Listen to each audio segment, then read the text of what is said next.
Al-Alimul Hakim. Ikrah li sadri wa yassir li amri wahlul 'uqdatam min lisani yafqahu qawli. Wala haula wala quwata illa billahil aliyyil azim. Tuan-tuan muslimin muslimat, mudah-mudahan kita sama-sama dirahmati oleh Allah Subhanahu wa taala. Alhamdulillah, pada pagi ini kita diberikan kesempatan sekali lagi oleh Allah untuk sama-sama kita menyelusuri kitab Nurul Yakin fi Sirati Sayyidil Mursalin. Mudah-mudahan ada manfaat, ya, ada mutiara-mutiara ilmu yang boleh kita kutip, ya, daripada dia, dan minta pihak PMP enable Ustaz, ya, untuk jadi co-host supaya Ustaz boleh share apa ni page, ya, dengan jamaah yang tak ada kitab. Boleh tolong enable Ustaz, ya.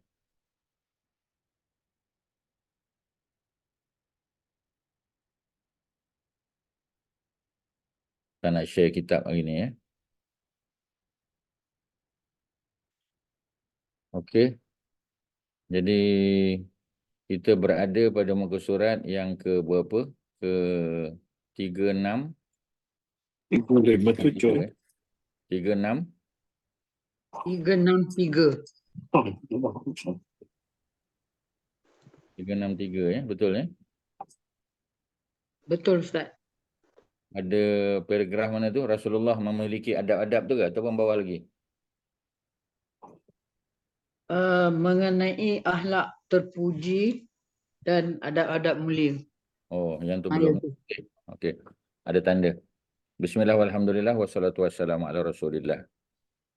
Jadi muka surat yang ke-363, siapa yang ada kitab, yang tak ada Ustaz share je page ni, ya. Jadi kita baca daripada kitab ni.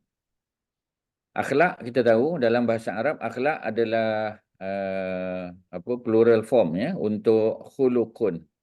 Kalau singular khuluq, ya, kha lam qaf. Kalau dia punya broken plural, ya, akhlak, ya. Akhlak tu menunjukkan himpunan ataupun koleksi, ya, sifat-sifat yang boleh jadi yang baik, yang tak baik juga, ya. Akhlak ni umum saja. Boleh jadi baik, boleh jadi tak baik, ya. Tapi sudah tentu pada baginda Nabi yang terbaik lah, ya, yang terbaik daripada akhlak yang terpuji. Mana sifat-sifat yang terpuji ni kita panggil akhlak mahmudah, ya. Mahmudah dalam bahasa Arab, akhlak mahmudah, ya, ataupun terpuji, dan adab yang mulia, ya. Kita panggil al-adab al-karimah, ya. Al-akhlak al-mahmudah, akhlak yang terpuji, dan, ya, al-adab al-karimah, adab yang mulia, ya, yang boleh diusahakan. Maknanya akhlak ni kita boleh train, ya. Dia bukan nature tetapi nurture, ya. Kita boleh nurture dia, kita boleh train, kita boleh latih, ya. Sebab itu akhlak yang baik kita boleh latih pada anak kita, ya. Kita ajar dia untuk apa kita panggil, ya, berkelakuan sopan, ya, di hadapan manusia, ya. Maknanya depan Allah lagilah kena sopan, ya. Jadi menutup aurat, ya, walaupun dalam rumah sebagai contoh, ya. Bukanlah menutup aurat seperti mana di luar, ya. Tetapi paling kurang ketika solat, ya, kalau budak lelaki bukanlah sekadar pakai kain pelikat saja, tapi tak berbaju, kita kata, ya. Walaupun dari segi hukum fiqah, ya, aurat lelaki antara pusat dan lutut, ya, tetapi jangan sekadar pakai hukum fiqah, kita kena pakai hukum akhlak juga.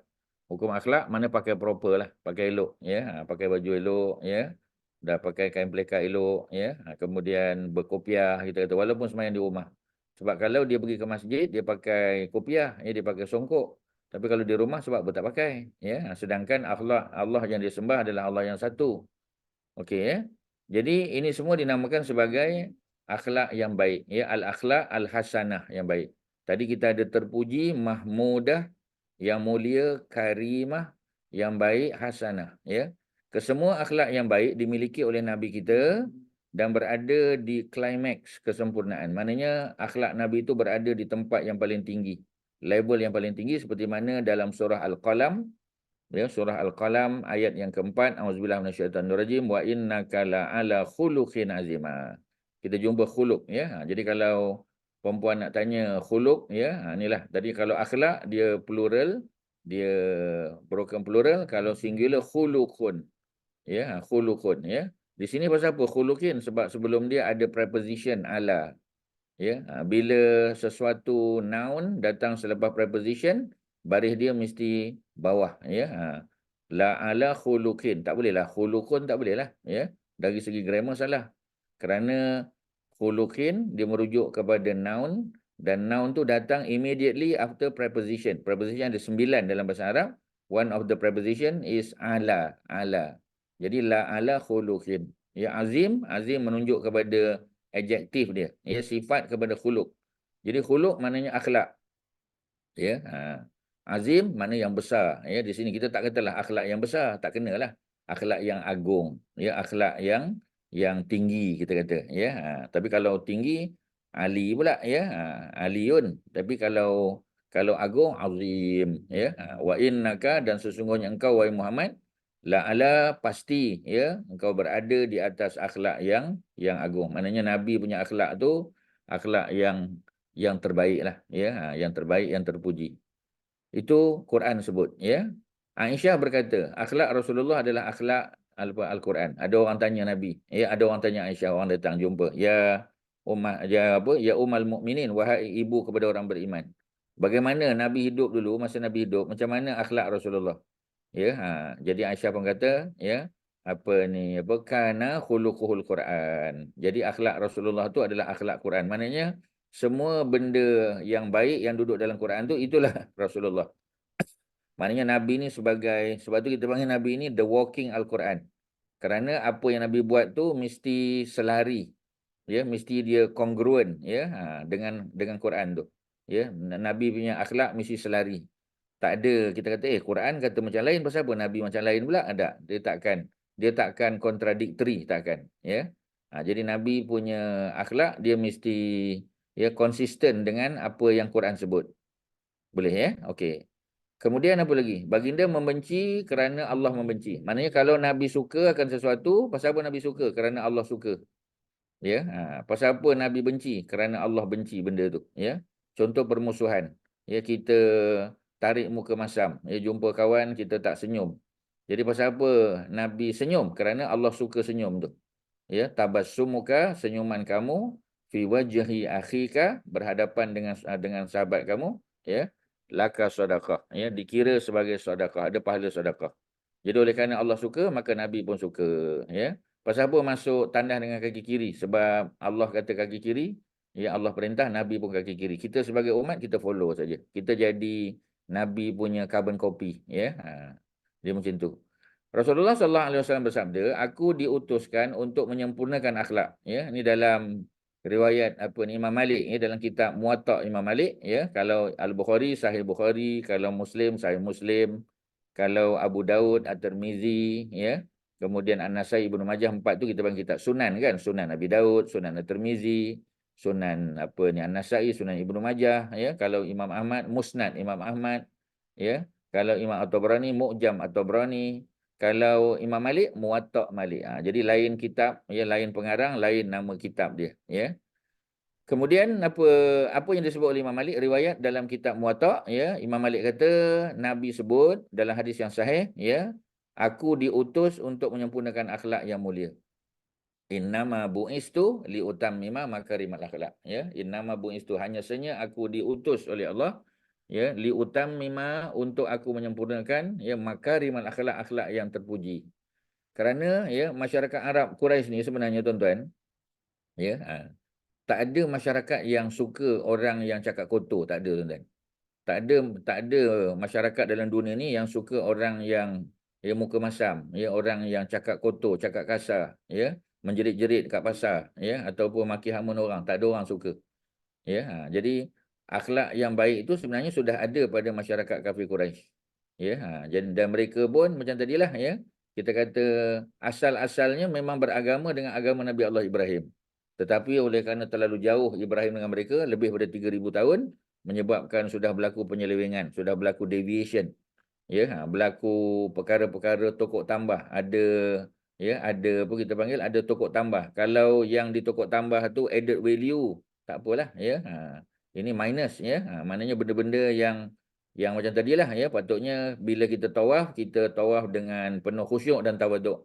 memuji Allah, ya, menyebut nama-nama Allah, ya, apa kita panggil berselawat atas Nabi, ya, kemudian puji Allah, berdoa dan sebagainya, ya. Tetapi digantikan dengan bertepuk sorak, ya, tepuk tangan, menjerit, ya, apa kita panggil menyanyi, ya, dan sebagainya. Itu tak kena lah, ya. Jadi berlaku penyelewengan, ya, setelah 3,000 tahun yang lalu.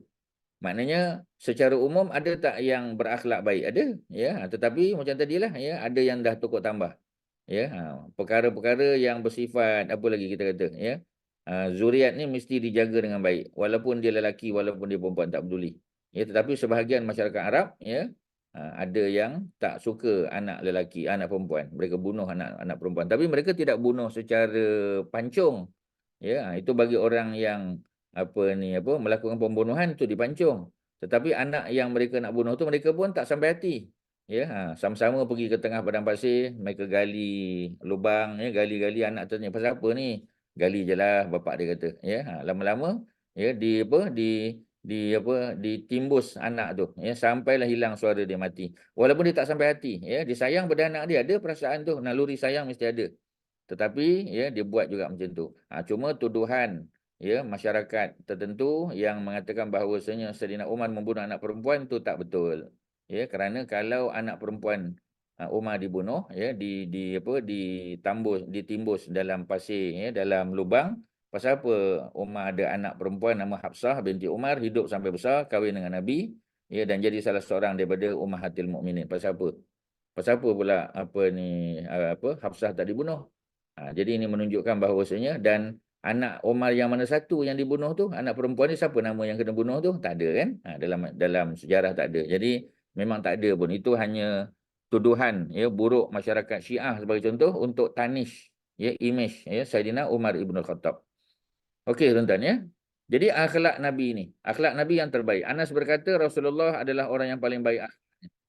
Nabi tak pernah, ya, kita kata pukul ataupun jentik Anas bin Malik, tak pernah. Walaupun ada perbuatan Anas tu yang kadang-kadang Nabi tak suka, tapi Nabi bagi nasihat dia dengan, ya, nasihat yang paling baik. Rasulullah SAW memiliki adab-adab yang mulia sebagaimana yang dimiliki oleh para nabi yang lain. Ya, nabi-nabi dan rasul yang telah terdahulu. Ya, qad khalat min qablihi rusul. Telah berlalu sebelum nabi itu rasul-rasul. Ya, qad khalat min qablihi rusul. Ya, dan mereka ni adalah nabi-nabi rasul terpilih, ya. Ada sebahagiannya ulul azmi macam Nabi Nuh, Nabi Ibrahim, Nabi Musa, Nabi Isa. Ya, ada juga nabi-nabi yang bukan ulul azmi, ya, yang akhlaknya baik, yang akhlaknya tinggi, ya. Termasuklah kita kata Nabi siapa, ya, Nabi Ilyas, ya, Nabi Sulaiman, Nabi Daud, walaupun jadi raja tetapi akhlaknya akhlak yang terpuji. Jadi sudah tentu baginda Nabi berada di tempat yang paling tinggi dari segi akhlak, ya. Innaka la'ala khuluqin azim, ayat yang keempat tadi kan kita baca surah Al-Qasam, surah Al-Qalam, ya. Kemudian adat tersebut menjadi apa? Menjadi mengakar umbi ke dalam diri mereka. Jadi maknanya, ya, benda tu dah jadi part of dia punya kehidupan. Ya, dah jadi norm dalam kehidupan mereka. Ya, dah jadi tradisi. Bila kita sebut tradisi, tradition tu maknanya sunnah dia, sunnah Nabi-Nabi dan Rasul. Ya, tiupan rahmat, ya, Allah yang datang satu persatu memasuki diri mereka, memanglah sebab mereka dapat wahyu, dapat petunjuk Allah, ya. Memang mereka ni masyarakat yang rightly guided, ya. Sebab itu, ya, para khulafa Rasyidin pun dipanggil the rightly guided caliph, ya, rightly guided, ya. Maknanya al khulafa ar-rasyidin, ya, al mahdiyin, ya. Rasyidin maknanya yang guided lah, ya. Yang bukan sekadar mahdiin, yang guided juga, ya, sama perkataannya, yang terpilih rightly guided, ya, yang di-guided oleh para malaikat, oleh Allah Subhanahu Wa Taala ke jalan kebenaran, ya. Kalau orang jahat dia guided juga, ya, tapi wrongly guided, ya, by syaitan, ya, syaitan-syaitan yang bisik pada dia untuk buat benda jahat. Benda-benda baik yang dia buat digambarkan dengan keburukan, kita kata, ya. Jadi nampak sangat, ya, bahawasanya syaitan kerjanya untuk menyesatkan manusia. Dia guide juga tapi guide ke arah kejahatan, wrongly guided, ya.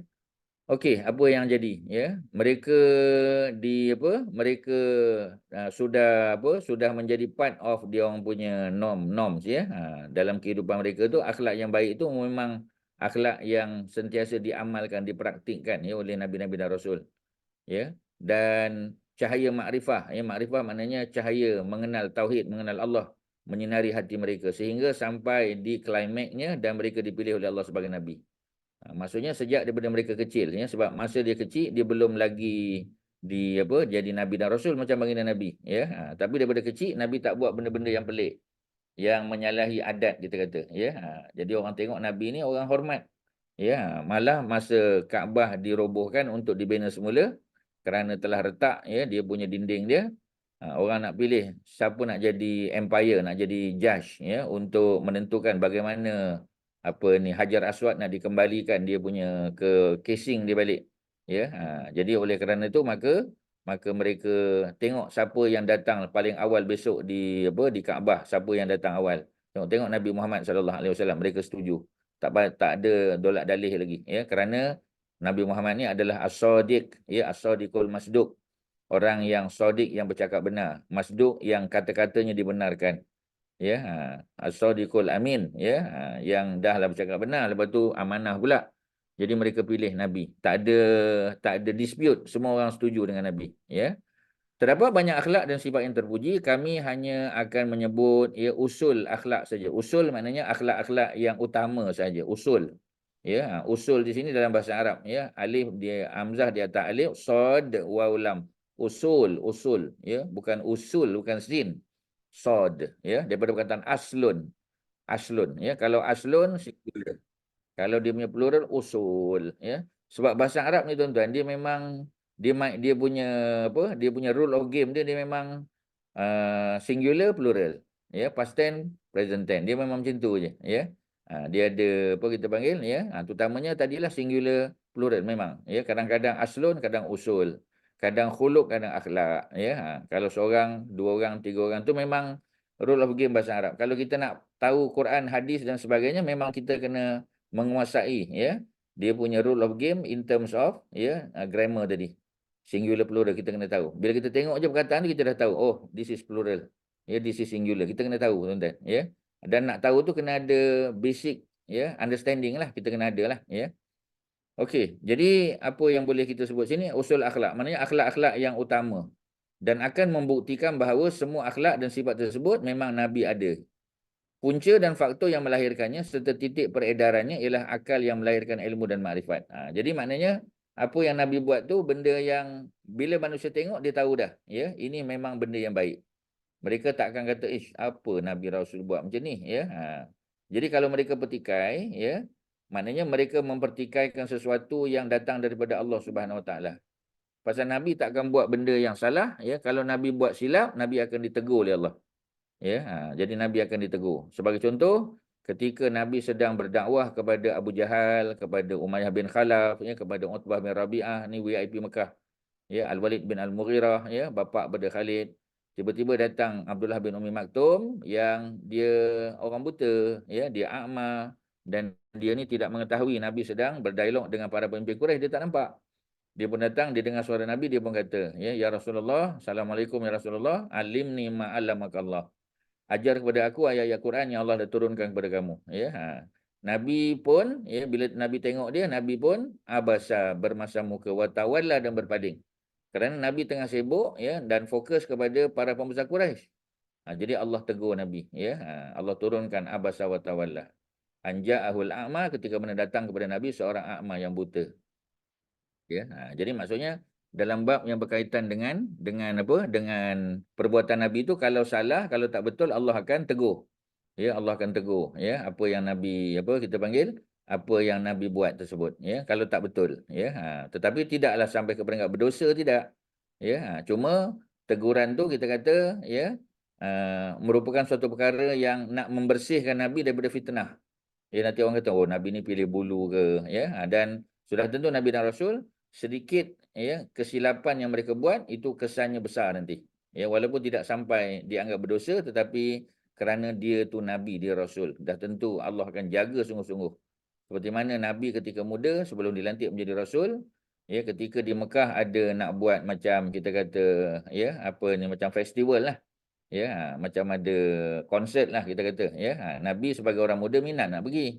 Jadi oleh kerana konsert tu dibuat pada malam hari, Nabi pun buat, ya, perjanjian dengan kawan sekerjanya. ya minta dia ambil tugasan Nabi pada waktu malam menjaga binatang ternakan, ya maka Nabi pun dapat kebenaran daripada kawan dia nak pergi tengok ya majlis di Mekah atau apa dia. Bila Nabi sampai di sempadan masuk Mekah, sebab Nabi jaga kambing, jaga binatang ternakan di luar Mekah. Jadi majlis dibuat di tengah-tengah bandar, di downtown ya. Nabi pun datang. Jadi bila Nabi sampai di rumah pertama di Mekah, Nabi pun terdengar ya alunan apa kita panggil muzik tadi. Jadi Allah tidurkan Nabi ya. Esok Nabi datang lagi, tidur lagi. Maknanya Nabi faham bahawasanya Allah tak izin apa yang Nabi buat tu. Walaupun Nabi belum jadi Nabi, belum jadi Rasul, apa masalah dia kan? Ya. Lagipun bukan Nabi minum arak, bukan Nabi berjudi, bukan Nabi berpelesiran dengan wanita-wanita. Ya tak. Ya. Nabi baru nak dengar saja. Tetapi Allah telah tutup telinga Nabi dan tidurkan Nabi sehingga waktu pagi baru Nabi jaga. Sebagai bukti mengatakan bahawasanya Allah jaga sungguh-sungguh akhlak Nabi itu. Sehingga tidak ada sudut, tidak ada ruang untuk orang criticize Nabi. Tak ada ruang. Pasal Nabi itu adalah insan kamil. Nabi adalah Mr. Perfect. Bila Nabi Mr. Perfect, ya, maka tak boleh dicari kelemahan dan kesalahan dia lah. Ya, memang Nabi perfect. Ya, itu dia punya cerita dia, tuan-tuan. Okey ya, jadi akal yang melahirkan ilmu dan makrifat. Ya, akal. Manusia memang Allah beri akal. Itu yang membezakan manusia dengan makhluk lain. Ya, jadi makhluk yang ada akal sudah tentu ya Allah akan ujilah ya untuk memastikan ya akal itu ada fungsi dia. Tetapi ada perkara yang akal tak boleh sampai ya. Sehingga menyebabkan Allah turunkan wahyu untuk guide manusia itu. Dalam bab mencari Allah sebagai contoh ya, kita perlukan guidance. Ya, dalam bab sembahyang kita tak boleh reka-reka, tak boleh ya. Kita tak boleh ya. Kita tukar tambah ya benda-benda tu mungkin dia tak salah tetapi tak ikut SOP. Ya, jadi kita kena ikut SOP dia. Ya, kalau apa kita panggil ya, kalau di apa kita panggil ya, kalau orang cadangkan ya, baca ni, lepas solat baca ni. Ya, masa dalam solat baca ni ya. Walaupun kita dengar daripada orang yang berautoriti, tapi kita kena double check. Mungkin orang tu buat silap. Ya, mungkin dia buat silap. Ya, walaupun dia mufti, walaupun dia scholar. Ya, sebab manusia boleh je buat silap, kadang terlepas cakap. Ya, ustaz sendiri pun kadang-kadang. Ya, bila bila kita bercakap, kadang bila orang tanya, ya kita pun tak perasan. Kita dah sebut sesuatu yang tak sepatutnya. Ya, kadang-kadang kita salah tempat. Ya, contoh kita kata bila pagi ya Allahumma bika asbahna. Ya Allahumma wahai Allah ya bika asbahna ya. Maknanya kami bertasbih ya pada waktu pagi, kami memujimu pada waktu pagi. Ya. Tiba-tiba ya ada orang tanya kita, petang baca apa Ustaz? Ustaz pun baca juga Allahumma bika asbahna. Sedangkan Allahumma bika asbahna tu waktu pagi. Kalau petang Allahumma bika amsayna. Kadang-kadang kita tak perasan. Ya, kita duk sebut. Kita kata sama je, pagi petang sama. Kita tak perasan. Kalau pagi, Allahumma bika asbahna, sobah pagi. Kalau petang, ya, maknanya sama ada lepas asar ataupun lepas maghrib, kita baca Allahumma bika amsayna. Dia terbalik. Ya, kalau pagi, Allahumma bika asbahna, ya, wa bika amsayna. Kalau petang, terbalik. Allahumma bika amsayna, wa bika asbahna. Tapi kadang kita terlepas cakap, kita terlupa. Sesuatu yang patut kita baca sebelum solat, ya, semasa dalam solat, kadang-kadang kita terlupa, ya, kita baca sebelum solat, ya, ataupun kita baca selepas bagi salam. Ya, kena tengoklah. Ya, jadi maknanya ada benda-benda tertentu yang kadang-kadang boleh buat silap lah, ya. Walaupun dia mufti, walaupun dia tokoh hebat, ya, yang kita respect pada dia. Tapi kesilapan manusia tu biasa sebab menunjukkan dia tu manusia. Dia bukannya malaikat, ya. Jadi kena tengok balik, ya. Sebab tu ustaz pun kadang kalau kita dengar ada ceramah, ada kuliah, ada tazkirah ke, kita double check, ya. Takut-takut dia tersilap. Kita tengok balik, ya. Apa pendapat kebanyakan para ulama? Oh, maknanya benda ni kita baca selepas bagi salam, selepas keluar dari solat baru baca. Ya, sebelum bagi salam tu ada benda lain pula baca. Allahumma a'inni ala zikrika wa syukrika wa husni ibadatik. Ya, Allahumma inni a'udzubika min azabil qabri kan. Kita minta ya Allah lindungi aku daripada azab kubur, daripada azab api neraka jahanam. Boleh minta lindung daripada fitnah masa hidup dan mati dan minta lindung daripada keburukan ya dajjal ya dia punya fitnah dia. Jadi itu memang confirm baca sebelum bagi salam. Allahumma a'inni ala zikrika wa syukrika wa husni ibadati, sama juga. Ya. Kalau nak baca lepas solat ada riwayat juga ya. Imam Nawawi kata boleh juga baca selepas solat. Tapi kalau kita tengok daripada amalan Nabi, Nabi tak baca Allahumma a'inni ala zikrika wa syukrika wa husni ibadatik lepas solat. Ya, sebab perkataan yang menjadi sebab untuk berbeza di situ adalah perkataan dubur. Ya, fi dubur kulli solah, di hujung solat. Adakah hujung tu makna sebelum salam ataupun selepas salam?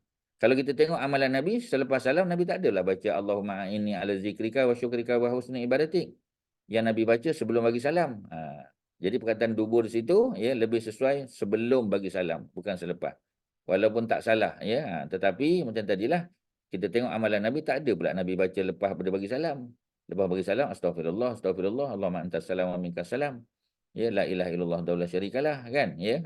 Jadi maknanya kita kena tengok balik. Ya, kerana kadang-kadang mungkin walaupun dia sehebat ya apa ni Syekh Mufti Meng kita kata. Walaupun dia sehebat apa ni Dr. Bilal Philip sebagai contoh. Ya, walaupun dia mufti wilayah, walaupun dia mufti Perlis, walaupun dia mufti Pahang ke apa, tak pedulilah. Pasal manusia boleh buat silap, kita respect dia.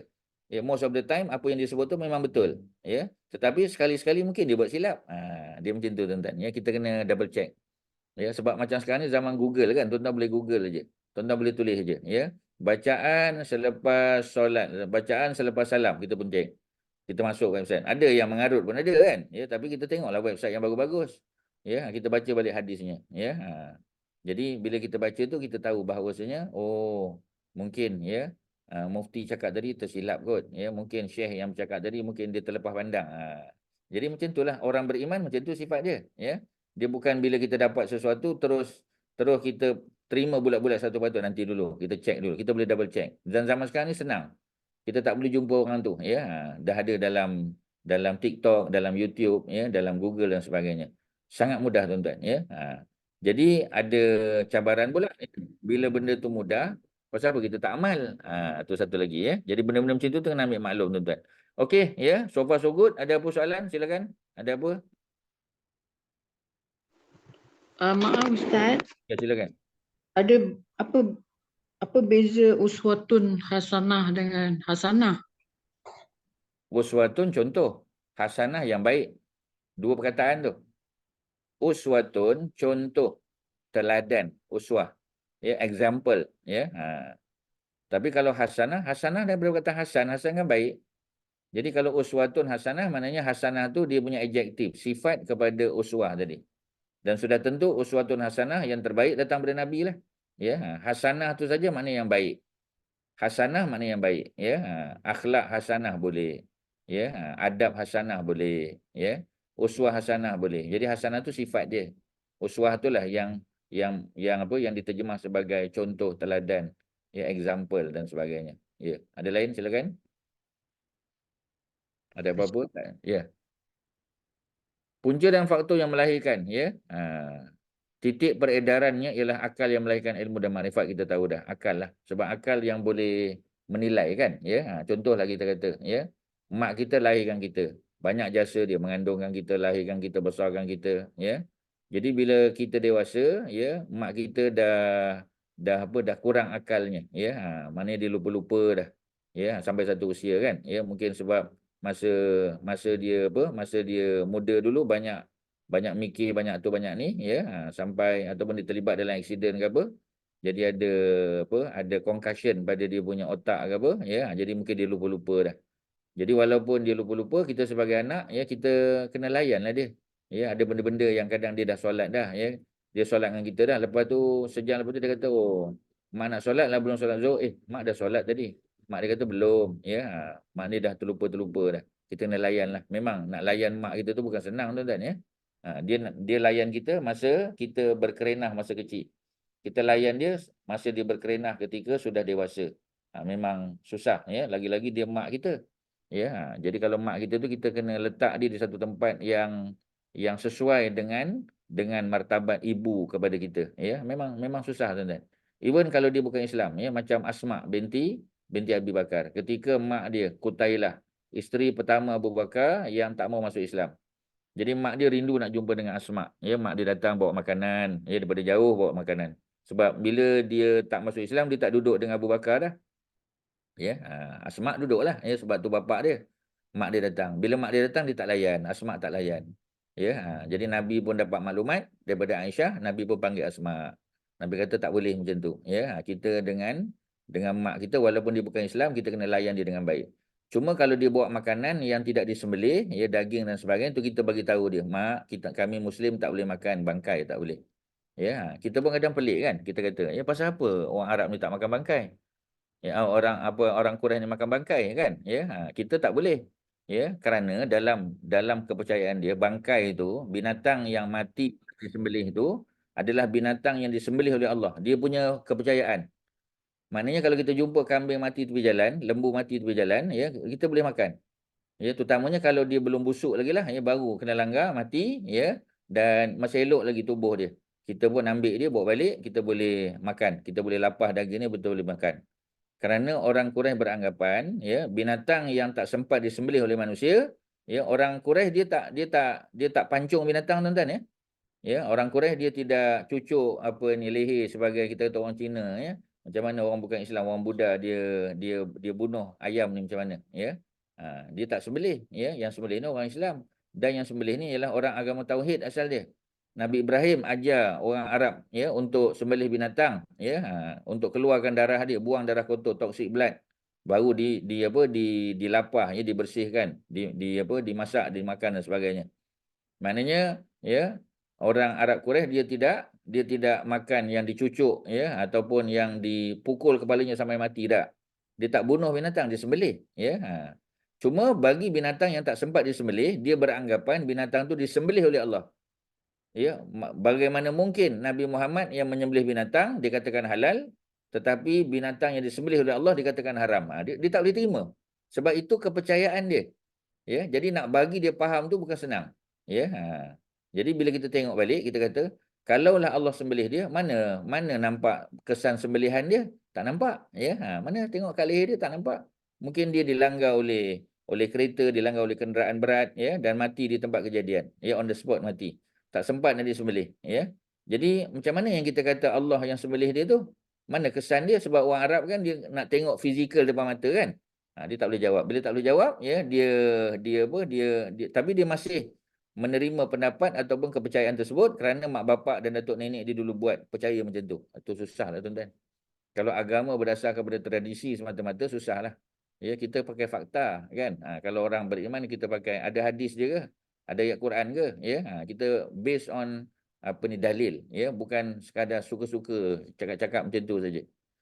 Jadi akal yang melahirkan ilmu dan makrifat akan melahirkan pandangan yang tepat dan bernas. Ya, sebab bila kita fikir secara betul, memanglah tak nampak pun kesan sembelih pada leher binatang yang mati tadi. Ya, lebih-lebih lagi kalau binatang tu mati kerana dia bergaduh sama sendiri. Kambing contoh. Seekor kambing yang ada ada tanduk, seekor lagi tak.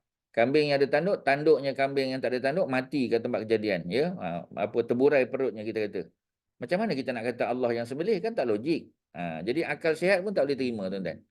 Bagaimana mungkin, ya, apa ni orang India, ya, orang apa kita panggil yang pandai-pandai yang jadi judge di mahkamah, ya, jadi lawyer, jadi medical doctor, jadi profesor universiti, tetapi masih menyembah patung yang mereka buat sendiri, yang tak boleh bercakap, ya, yang ada mata tak boleh tengok, ada telinga tak boleh dengar, tak boleh. Ya, la yatakallam syai'an, tak boleh. Ya, la yasma' wala yatakallam. Ya, tak boleh dengar dan tak boleh bercakap. Pasal apa kita sembah? Dia tak ada kuasa pun. Ya, kalau badannya warna merah, itu kerana kita yang cat dia merah. Pasal apa kita percaya, sedangkan mereka ni orang yang boleh berfikir, kan? Mereka ni adalah hakim mahkamah, ya. Dan mereka ni adalah orang hebat-hebat dalam bidang logik, ya, dalam bidang reasoning, pandai. Pasal apa dia boleh sembah benda-benda yang tak sepatutnya? Akal yang sihat tak boleh nak fikir. Ya. Kecerdikan yang cemerlang. Jadi Nabi ni kita panggil genius. Ataupun dalam bahasa Arab, ya, tuan-tuan boleh salin, abqari. Ain, ba, qaf, ra, ya. Abqari. Apa makna abqari? Abqari maknanya yang cerdik, yang apa kita panggil? Ya, yang cerdik lah. Ya, yang genius dalam bahasa Inggeris kita. Ya, kita panggil genius. Ya, genius. Ya. Jadi genius tu, ya, dia dia dia nature lah, tuan-tuan. Ya, Allah yang bagi.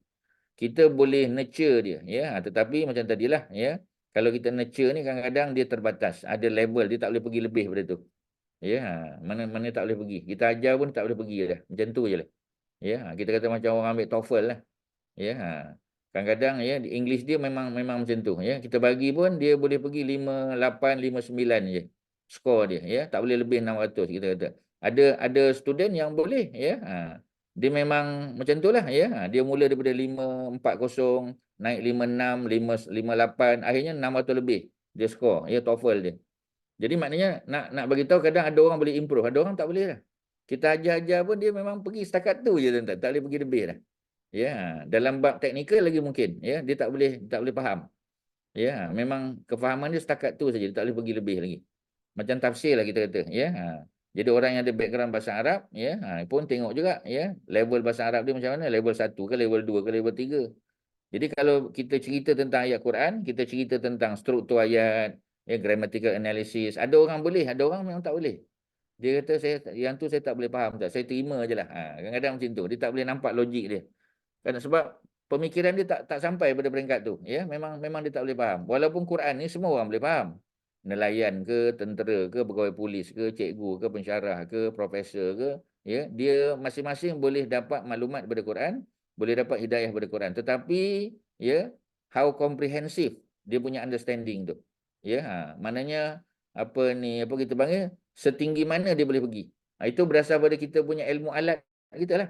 Ya, kalau kita ada Arabic language, kita ada apa kita panggil Principle of Islamic Jurisprudence, kita ada background sirah, tahu history dia apa semua sebagainya, kita punya pemahaman lagi luas.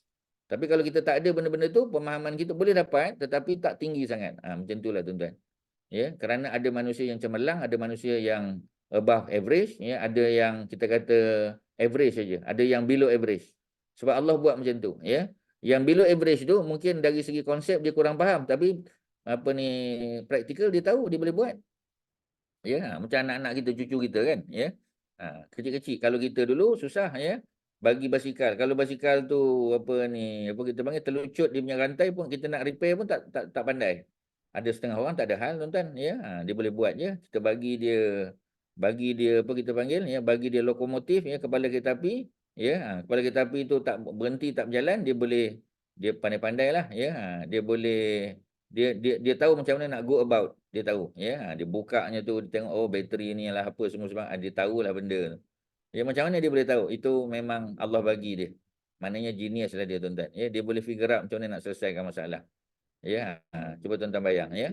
Budak darjah 3 tapi boleh menyelesaikan apa ni matematik level SPM. Macam mana? Dia dah darjah 3 tapi boleh dia tak pernah belajar pun ya. Jadi benda-benda tu benda-benda yang kita kata talent lah, talent ataupun ya dia gifted.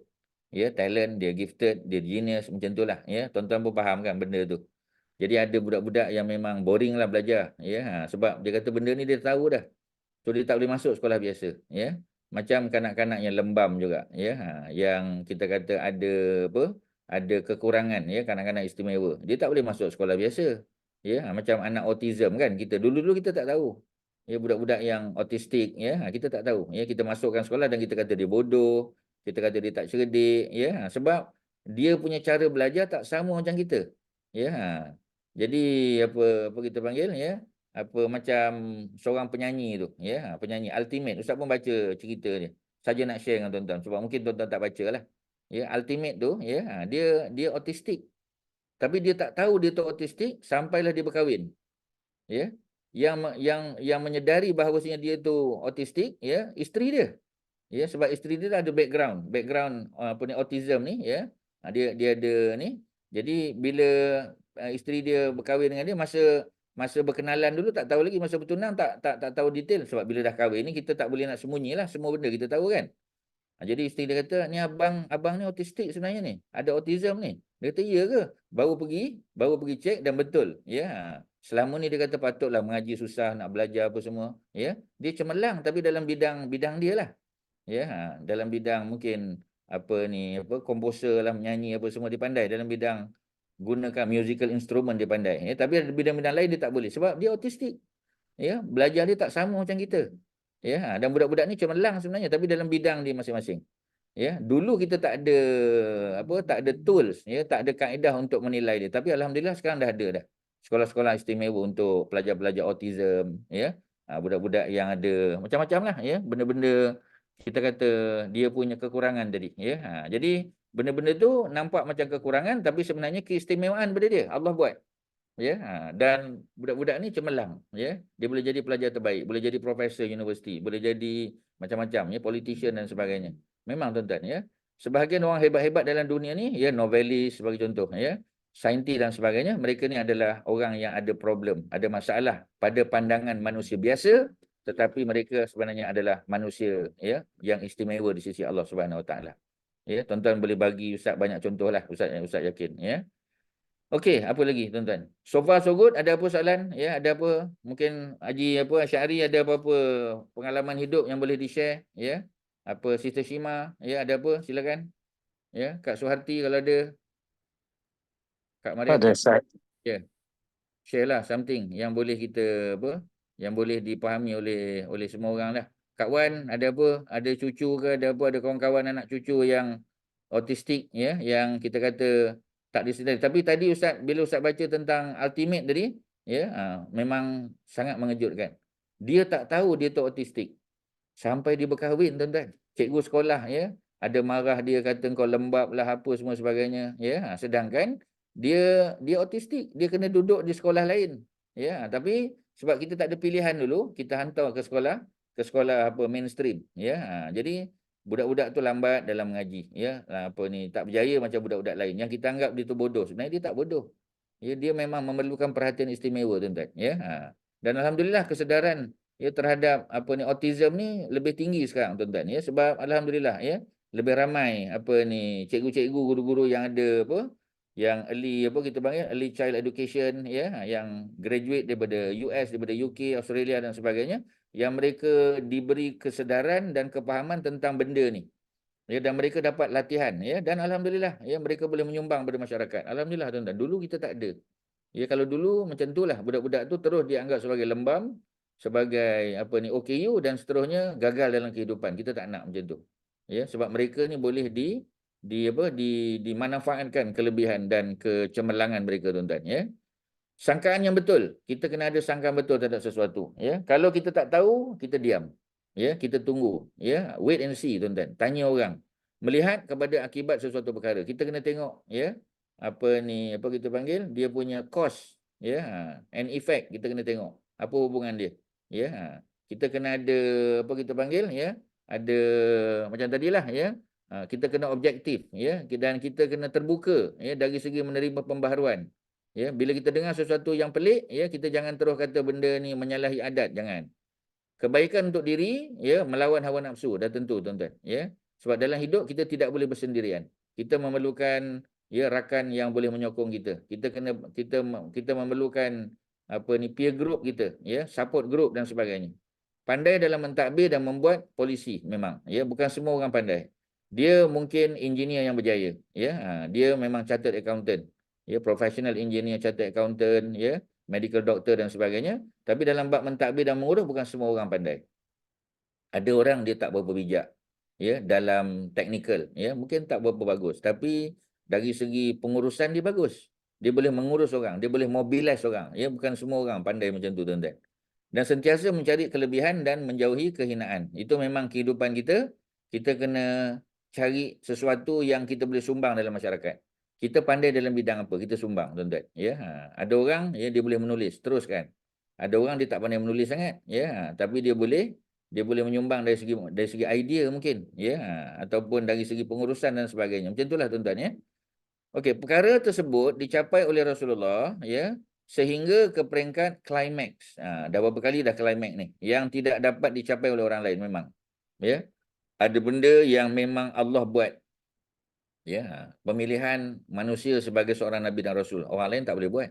Ya. Hakikat ini diketahui oleh mereka yang mengikuti perjalanan hidup nabi. Kita baca sirah. Kita kaji hadis-hadis baginda, memerhatikan akhlak baginda dan semua perkara perilaku yang dilakukannya. Hakikat ini juga dapat diketahui melalui pengetahuannya mengenai kandungan kitab Taurat, Injil dan kitab-kitab suci yang lain. Nabi tak pernah baca Taurat, Injil, tak pernah baca. Ya, tetapi Nabi dapat maklumat daripada Quran, daripada Jibril, ya. Dan sebahagiannya daripada para sahabat yang duduk di Madinah. Ya, masa Nabi sampai di Madinah, Nabi tahu tak orang Yahudi puasa hari Asyura? Nabi tak tahu. Ya. Sehingga bila, ya, Nabi bagi tahu pada orang Madinah yang mereka ni bukan Quraisy, orang Quraisy dah biasa puasa Asyura.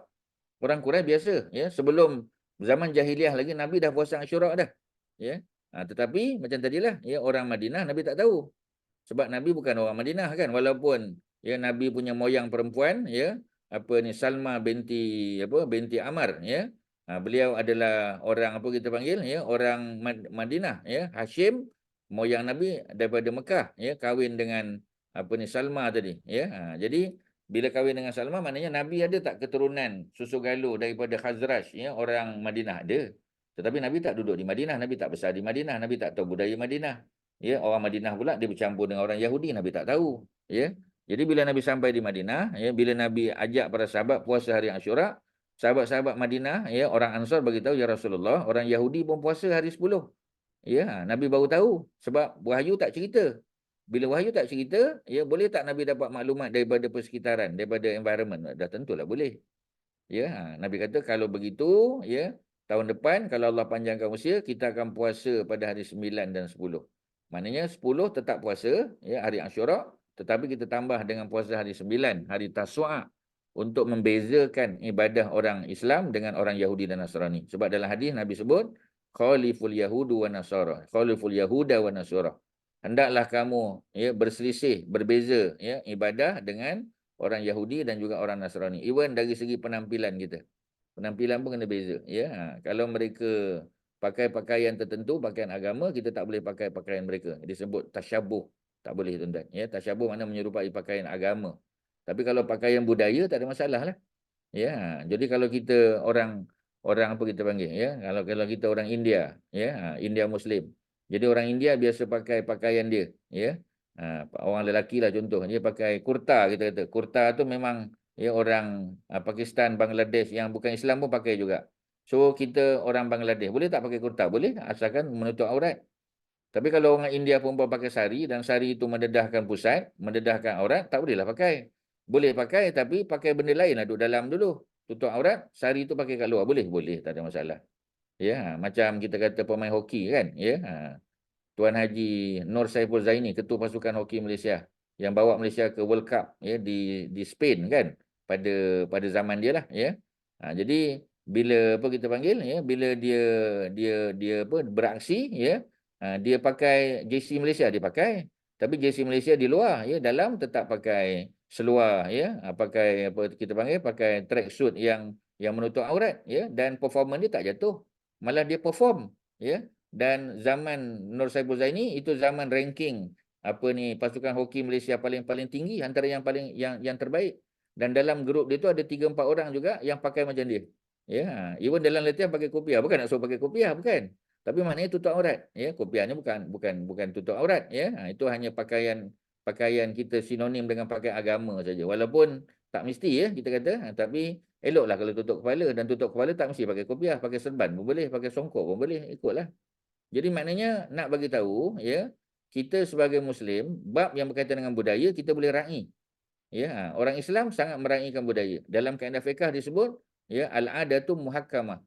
Ya, adat kebiasaan masyarakat boleh dijadikan sebagai hukum, boleh. Ya, contoh di Malaysia ni kita ada harta sepencarian. Suami isteri bekerja. Ya, sebab masyarakat kita masyarakat yang lebih terbuka, ya. Suami pun graduate jadi engineer, isteri pun jadi engineer juga, ya. Jadi suami jadi electrical engineer, isteri communication engineer, sebagai contoh. Ya, sama-sama graduate, sama-sama ada masters. Ya, dan bekerja di syarikat masing-masing. Jadi, ya, suami pun ada pendapatan, isteri pun ada pendapatan. Let's say lah, katalah jodoh tak panjang, kita kata, ya, maka mereka berpisah. Ya, ada rumah, ada property, ada apa kita panggil, ada rumah sewa, ya, ada kebun, ya, ada tanah ladang dan sebagainya. Jadi macam mana? Boleh tak kita bahagikan ikut harta sepencarian? Jawapannya boleh. Tapi orang Mekah tak ada macam tu, sebab orang Mekah isteri tak bekerja. Ya, orang Madinah, Madinah ada lain. Madinah, ya, suami dibantu oleh isteri dalam perniagaan di ladang. Ya, sebab di ladang, ya, perempuan bantu dari segi pengurusan ladang tu, ya, pengairan dan sebagainya. Kalau di Mekah, kebanyakan mereka banyak buat kebajikan je, sebab mereka adalah orang yang menjaga Kaabah.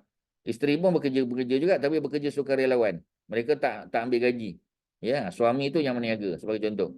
Jadi budaya Mekah, budaya Madinah tu ada beza. Ya. So kita nak pakai budaya Madinah, tak ada masalah. Nak pakai budaya Mekah pun boleh juga. Ikut pada keperluan kita lah. Ya, kerana adat kebiasaan masyarakat setempat boleh dikira sebagai hukum. Boleh. Ya. Dengan syarat dia tidak bertentangan dengan syarak lah. Kalau bertentangan dengan syarak tak boleh lah. Ya. Dan apa yang dia disputekan tu bidang apa. Ya. Kalau dia yang didispute tu kilang arak tu tak payahlah tuan-tuan. Ya. Ataupun apa lagi kita kata. Perhiasan-perhiasan yang bersifat apa kita panggil yang bersalahan dalam bentuk apa kita panggil ya dalam bentuk patung-patung dan sebagainya ya tu tak payah dibahagikan secara faraid lah ya sebab apa sebab dia menyalahi daripada bab agama ya tapi kalau kebun rumah kereta dan sebagainya itu benda biasa yang harus hukum dia tuan-tuan jadi semua benda tu diambil kira dalam masyarakat ya. Okey, apa lagi? Akhlak baginda, perilaku, hakikatnya juga dapat diketahui melalui pengetahuan. Kita dah bagi tahu tadi, Nabi tak tahu kitab Taurat Injil, melainkan apa yang diberitakan oleh Allah melalui wahyu, apa yang disampaikan oleh Jibril, ya, kadang-kadang melalui ilham dan juga melalui maklumat, ya, masyarakat Madinah yang biasa bercampur dengan orang-orang Yahudi. Ya. Kemudian apa lagi? Perumpamaan yang terdahulu, perumpamaan yang diberikan kebijaksanaan dalam mentadbir urusan manusia. Ya, menetapkan perundangan ya. Menetapkan perundangan ni perkara-perkara yang bersifat takzir. Ya, tuan-tuan kena faham ya. Dalam bab hudud, dalam bab kisah tu tak ada dolak dalih sebab itu fix. Ya. Kalau dia mencuri, sabit pencurian bukan kerana lapar, dipotong tangan. Potong tangan tu sampai pergelangan. Itu tak boleh ubah, tuan-tuan. Ya, tak boleh kita ganti dengan potong jari je ke, potong telapak tangan ke tak. Itu dah ada hukuman secara fix. Tapi ada hukuman yang Allah tak sebut secara detail. Contoh, langgar lampu merah. Ya, potong double line, masuk emergency lane dan sebagainya. Itu semua benda-benda yang kerajaan ataupun pemerintah kena buat satu hukum yang kita panggil takzir. Dan majoriti daripada hukum dalam dunia adalah takzir. Takzir ikut pada apa kita panggil pada kebijaksanaan pemerintah lah. Dia ada group of judges ya ataupun lawyers yang akan come up dengan peruntukan undang-undang untuk itu tak ada hal boleh bincang. Ya, asalkan dia tidak bertentangan dengan syarak sudahlah. Ya. Dan hukum hakam ni sudah tentu dia bersifat apa kita panggil ya, dia bersifat educational mesti macam tu. Dia bukan nak menghukum semata-mata. Tetapi untuk bagi pengajaran kepada masyarakat supaya tidak mengulangi perkara yang sama tuan-tuan ya. Jadi dia ada nilai-nilai pendidikan dalam undang-undang mesti ada tuan-tuan. Nakalan minallah ya sebagai satu bentuk pendidikan daripada Allah Subhanahu Wa Taala. Menanam adab-adab kejiwaan dan sifat-sifat mulia. Kejiwaan mana kerohanian, ya. Hati manusia mesti diajar supaya tunduk pada perintah Allah Subhanahu Wa Taala, supaya tidak sombong, ya. Supaya walaupun kita ada kedudukan, ada pangkat, ada gelaran dan sebagainya, jangan sombong. Kerana pangkat, gelaran dan sebagainya Allah boleh tarik bila-bila masa. Ya. Orang yang berada di tempat yang paling tinggi, Allah boleh letak di tempat yang paling rendah, tuan-tuan. Ya, cuba kita bayangkan.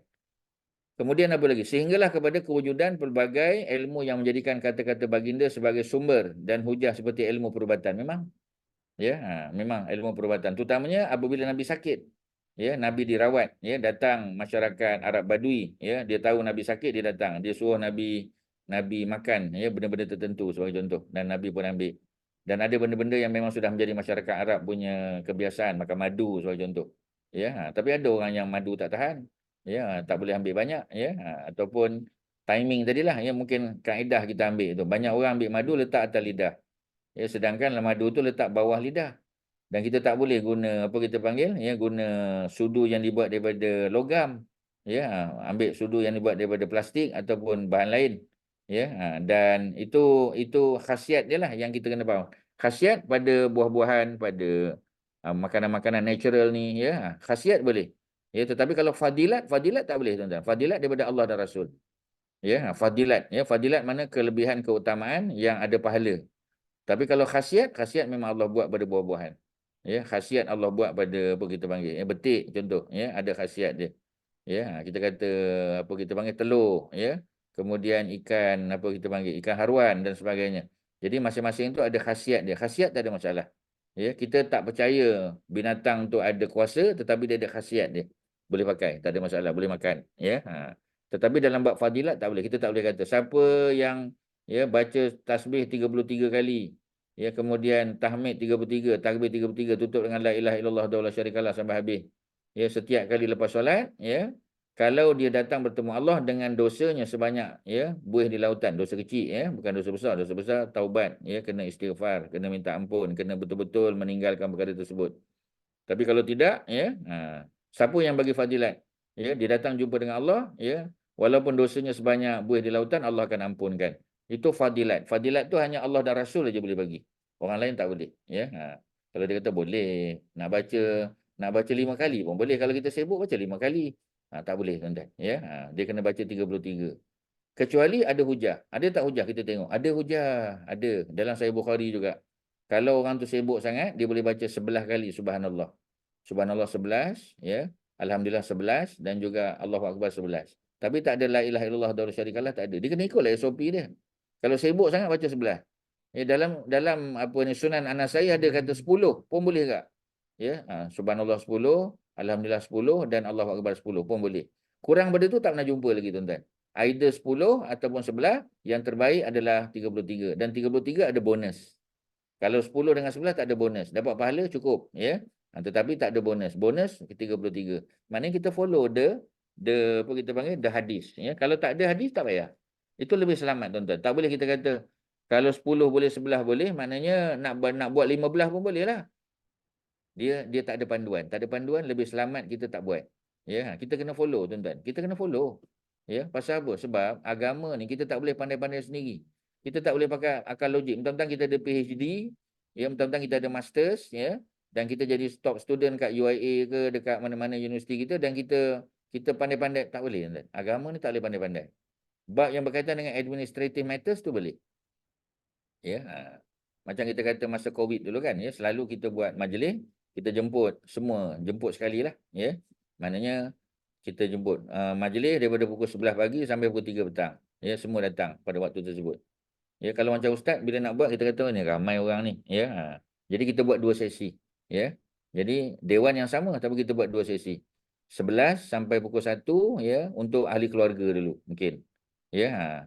Jadi pukul 1 lepas Zuhur ya, maknanya selesai 1.45 sampai pukul 3.30 contoh atau 3.45. Ya adalah untuk tetamu di luar. Kita boleh buat segregation macam tu ya. Atas dasar untuk mengurangi crowd tadi ya supaya orang tak terlalu ramai. Terpaksa menunggu beratur lama pula ya. Pengurusan macam tu tidak ada masalah tuan-tuan ya. Tetapi ada orang yang tak boleh datang petang. Dia kata saya ni minta maaf ustaz. Ya, saya ni memang petang nak kena pergi ke Johor pula ya. Boleh tak saya datang waktu pagi tu? Sesi pukul 11. Takkan kita kata tak boleh? Datanglah, most welcome, boleh. Ya. Kalau COVID dulu kita kata, selepas pada COVID kan, kena buat 3 sesi, kena buat 4 sesi. Itu pengurusan. Pengurusan tu tak ada masalah. Boleh kita ubah, boleh kita sesuaikan ikut keperluan dan masa. Tetapi dalam bab berkaitan dengan agama, pesir tak boleh tuan-tuan. Tak boleh. Ya, 33 is always 33. Kalau nak kurang, ada tak hadis ada. 11 boleh. Kalau tidak 10. Other than that, minta maaf tuan-tuan. Jangan buat. Ya, kerana kita follow strictly bab ibadah. Kerana dia datang daripada Allah dan Rasul. Okey, tuan-tuan. Ada apa soalan? Silakan. Ada apa tuan-tuan? Ya. Dalam Facebook ada soalan, silakan. Kalau ada, tolong bacakan. Kak Wan, ada apa Kak Wan? Sherin, ada apa? Ada soalan Ustaz. Ya. Orang lain ada apa? Ustaz, yang dibincangkan adalah tentang akhlak. Ya. Bagaimana pula dengan sifat Nabi tu, yang staff tu? So dia ada connection lah Ustaz. Pasti. Ya, sebab itu termasuk akhlak mulia Nabi lah. Antaranya Nabi bercakap benar. Tu akhlak mulia lah tu. Bercakap benar, ya, sidik kan? Ya. Nabi apa kita panggil? Ya, Nabi tabligh, menyampaikan semua apa yang Allah dah bagi, Nabi sampaikan semua. Nabi tak sembunyi, Nabi tak khianat. Ya, Nabi amanah, ya. Maknanya orang minta Nabi pegang harta, pegang sesuatu, Nabi jaga. Kemudian apa lagi? Ya, kita kata Nabi apa? Nabi ni fatonah. Cuma fatonah tu ialah perkara yang bersifat nature lah. Ya, sebab fatonah kebijaksanaan tu bukan semua orang. Yang itu kita boleh sharpen kita punya kebijaksanaan, kita boleh belajar ya, tentang ilmu pengetahuan, tetapi being genius tu dia memang macam tak boleh kita sebab dia bukan nature, dia nature. Ya. Jadi ada anak kita yang dia mungkin tak berapa bijak tapi dia rajin. Kita boleh bantu dia untuk rajin, ulang kaji sebagainya, dia boleh cemerlang juga. Tetapi kalau budak tu dah genius, ya, kadang-kadang dalam kelas pun tidur je, dengar-dengar tidur, ya. Kemudian taklah rajin sangat, tapi dia skor, ya, sebab memang dia genius. Jadi macam Fatonah tu memang sifat yang Allah buat pada para Nabi dan Rasul. Ya, semua Nabi dan Rasul ada sifat tadi. Dia benar, bercakap benar, tak bohong. Dia menyampaikan dengan cara yang terbaik, ya. Dia amanah, ya, dan dia Fatonah. Itu semua sifat wajib bagi Nabi. Adakah dia termasuk dalam akhlak? Secara umumnya, ya, betul. Ya. Kemudian apa lagi tuan-tuan? Majlis ulama ni. Baginda sebagai sumber dan hujah. Ilmu perubatan Nabi ajar. Matematik, of course. Nabi punya statistik. Ya, Nabi buat estimation. Berapa ramai tentera musuh? Nabi tanya. Berapa banyak mereka sembelih untuk makan? Ya, mereka sembelih unta 9 ekor, kadang-kadang 10 ekor setiap hari. So, Nabi buat estimation. Sebab seekor unta 100 orang boleh makan. Kalau mereka sembelih 9 ekor, maknanya 900 minimum. Kalau mereka sembelih 10 ekor, maknanya lebih kurang 1000 tentera. In between 900 to 1000. Pasal apa kadang 9, kadang 10? Ya bergantunglah mungkin saiz dia. Kalau unta tu besar sikit, mungkin 9 ekor cukup. Tapi kalau unta tu kecil-kecil sikit badannya, kena sembelih 10 ekor. Jadi maknanya itu lebih pada pengurusan. Jadi Nabi pun buat estimation. Ya, lebih kurang tentera musuh ni 1000. Betul tuan-tuan? Memang tentera musuh lebih kurang 1000 orang. Ya. Jadi bila mereka 1000, Nabi 300, Nabi kena pandailah mobiliskan tentera untuk dapat mengalahkan tentera musuh tadi. Macam mana Nabi nak buat? Ya, bila kita outnumbered macam mana? Itu kebijaksanaan Nabi. Jadi lain pada itu apa lagi? Ya, dari segi proses pembelajaran, Nabi pun ajar para sahabat supaya buat apa? Buat ulang kaji. Ya, kena buat ulang kaji. Ulang balik Quran yang mereka dapat. Ya, persekolahan zaman Nabi mungkin tak ada macam kita. Ya, tetapi macam tadilah. Ya, ada madrasah Rasulullah. Nabi ada masa untuk orang perempuan, ada Nabi peruntukkan. Ya, sahabat-sahabat Nabi pun take turn macam Umar kan. Dia tak datang jumpa Nabi setiap hari sebab dia berniaga. Jadi dia ada rakan kongsi dia. Jadi kalau hari ni Omar pergi, balik malam ni dia akan bagi tahu apa ayat yang turun, apa yang Nabi ajar di masjid pada hari ni. Ya, besok jiran dia pula pergi, dia sampaikan pada Omar. Jadi maknanya mereka take turn ya untuk pergi datang jumpa Nabi dan buat kerja di kedai masing-masing. Jadi maknanya ada program khusus ya, ada peluang untuk belajar. Ya, cuma dulu dia tak ada ijazah macam kita lah, dia tak ada exam macam kita, ya. Tapi Nabi tanya tak pada para sahabat? Nabi bertanya soalan. Ada soalan yang Nabi tanya dan dijawab, ya. Kadang-kadang betul, kadang-kadang salah. Kajian buku serta menghadiri majlis ulama sebagaimana yang telah dinyatakan sebelum ini. Malah Rasulullah sedikit pun tidak mengenali perkara tersebut. Memang tak ada lah. Ya, memang tak ada sekolah zaman Nabi, ya, tak ada references, ya. Masyarakat Arab pun tak boleh baca. Macam mana? Walau bagaimanapun, Allah melapangkan dada baginda sallallahu alaihi wasallam untuk menjelaskan urusannya dan mengajar baginda melalui Jibril. Nabi ada guru. Baca Quran pun Nabi ada guru. Ya, berdasarkan kekuatan akal, Rasulullah mampu mencapai pengetahuan yang diajar dan diberitahu oleh Allah kepada baginda. Mudah Nabi dapat. Itu semua pertolongan Allah. Ia meliputi perkara yang berlaku, ya, telah berlaku, keajaiban kekuasaan dan keagungan kerajaannya memang. Ya, macam orang tanya tentang syurga. Sebab itu Nabi dijemput melihat syurga supaya Nabi boleh cerita kepada masyarakat tentang syurga. Ya, Nabi diperlihatkan tentang neraka supaya Nabi boleh cerita tentang neraka. Ya, Nabi ditanya tentang nabi-nabi dan rasul yang lain. Ya, Nabi Adam ni tinggi 60 hasta. Ya, Nabi Yusuf tu apa ni handsome orangnya. Ya, kemudian apa lagi kita kata Nabi Isa ni bagaimana nanti kalau Dajjal turun dia mengaku sebagai Nabi Isa. Macam mana kita nak tolak? Macam mana nak buat comparison dan kontras? Semua benda-benda tu Nabi diperlihatkan. Ya, supaya Nabi boleh cerita balik. Kalau Nabi tak pernah jumpa Nabi Isa, macam mana Nabi nak cerita? Kalau Nabi tak pernah jumpa dengan ya Nabi Adam, ya Nabi Yusuf dan sebagainya, macam mana Nabi nak cerita?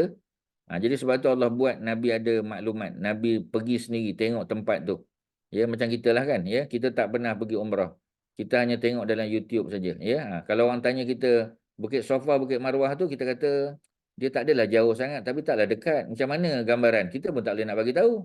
Ya, walaupun kita tahu dia tak sampai 500 meter, ya, tapi sebab kita tak pernah datang, kita tak pernah tengok, so kita tak ada maklumat. Kita ada sikit-sikit tapi kita lebih pada andaian saja, ya. Tapi Nabi tengok sendiri keadaan syurga, tengok sendiri keadaan neraka. Ya, siapa yang duduk dalam tu, siapa yang majoriti berada di situ. Nabi tengok syurga, Nabi nampak, Nabi tengok Sidratul Muntaha, Nabi jumpa dengan Jibril dan sebagainya. Jadi Nabi boleh cerita. Ya, pasal Nabi ada apa kita panggil ya, ada hands on punya experience, tuan-tuan. Jadi kita kalau ada hands-on punya experience, kita tahulah. Kita dah pergi tengok, ya. Kita dah tengok piramid tu macam mana. Jadi bila dah tengok piramid macam mana, kita boleh ceritalah kat orang kan, dia punya takjubnya, ya, kelebihan penciptaan tu, macam mana dia punya kebijaksanaan, ya, accuracy dia, macam mana dia boleh bawa batu daripada Luxor, daripada Aswan di bawah tu, ya, melalui Sungai Nil, boleh naik ke atas bukit. Sebab piramid tu duduk atas bukit, Gizah tu atas bukit. Macam mana dia naikkan tu? Pakai teknologi apa tu? Ya. Macam mana dia lekatkan satu batu dengan satu batu, bongkah besar ni. Ya, kita kata macam mana dia nak buat? Ya, dah tentu ada teknologi dia. Kalau ada teknologi, mana peralatan tersebut? Mana, ya? Pasal apa dia boleh, kalau kita tengok di Petra tu kan, ya, macam mana dia boleh buat? Ya, dia punya apa kita panggil, dia punya apa, kolom tu, ya.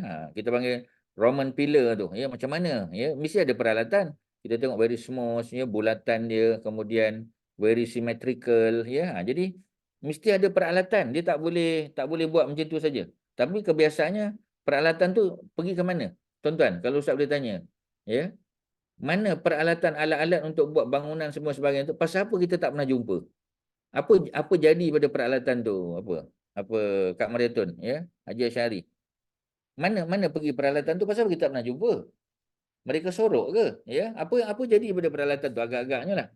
Selepas, ya, projek tu complete, ya, apa jadi pada peralatan tu? Haji Asyari, apa jadi? Projek apa? Projek. Buat Mungkin bangunan, dia buat apa tu? Ya. Okay, dah alat jadi sewa.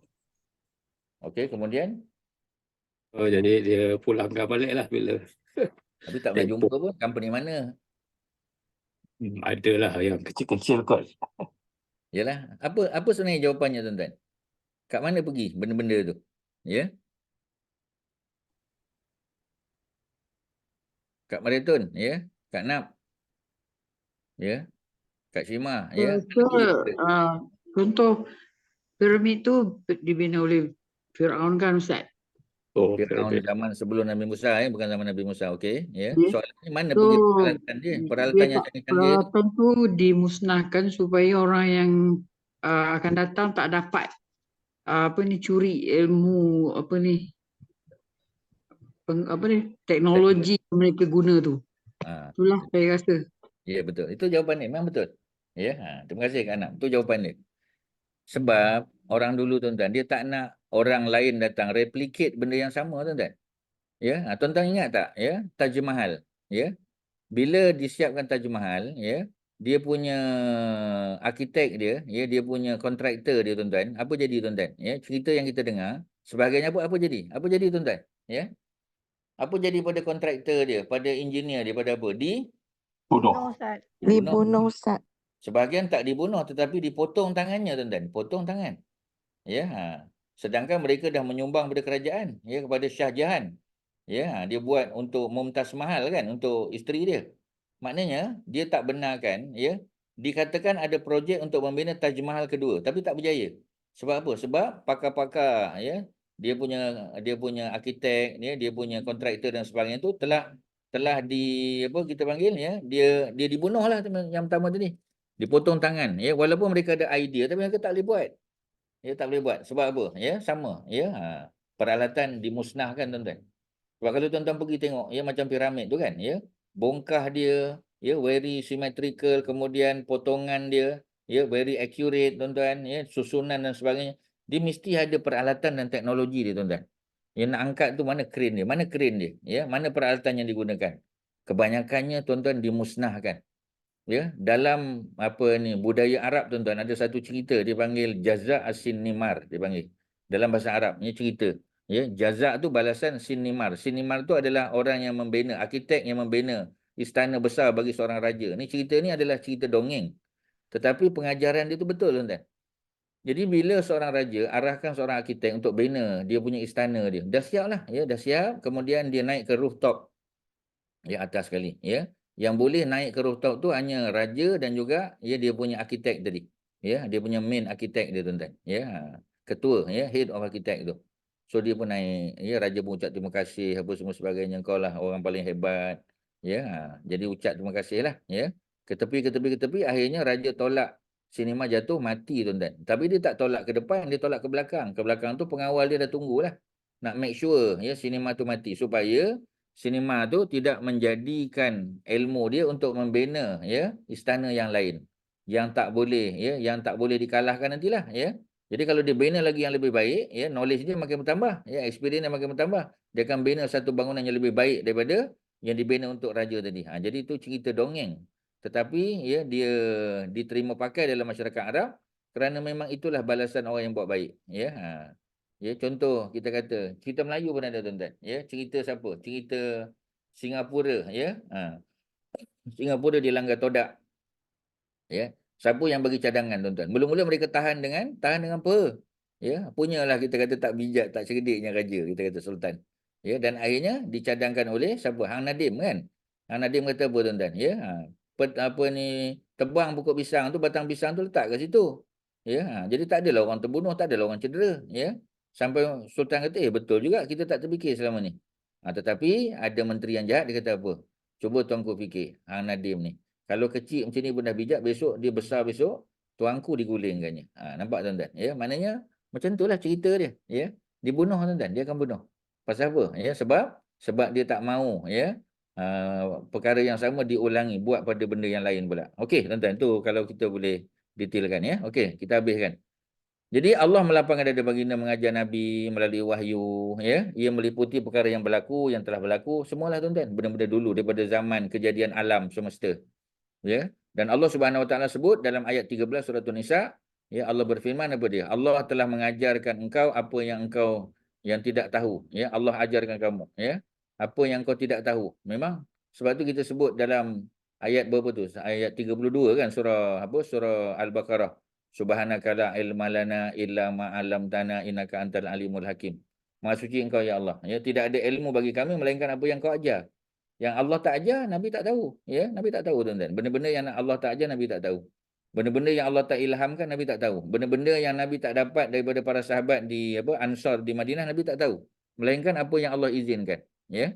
Dan adalah kurnia Allah yang dilimpahkannya kepadamu amat besar. Limpahan, kurnia, fadlullah. Kurniaan Allah tuan-tuan. Ya, itu adalah yang paling besar.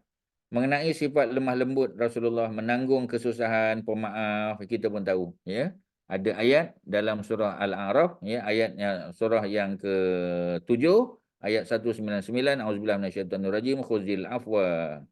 Ya, khuzil afwa maknanya ambillah kemaafan, maknanya jadilah kamu orang yang pemaaf. Wa'mur bil urf, ya. Suruhlah orang ya manusia buat benda baik. Al-urf di sini makna al-ma'ruf. Al-urf, al-ma'ruf sama tuan-tuan. Ma'ruf apa makna ma'ruf? Ma'ruf benda yang dikenali. Benda yang dikenali itu adalah benda yang baik. Ya, sebab tu kita panggil ya al-amru bil ma'ruf, perintah untuk buat benda yang baik. Ya. Wa a'rid 'anil jahilin, dan berpalinglah kamu, mana berpaling mana jangan hiraukan, jangan peduli. Ya, al-jahilin, orang-orang yang jahil. Sebab orang jahil ni dia tak tahu cerita tuan-tuan. Bila dia tak tahu cerita, kita cerita banyak pun dia tak boleh faham. Ya, dia tak boleh terima kan.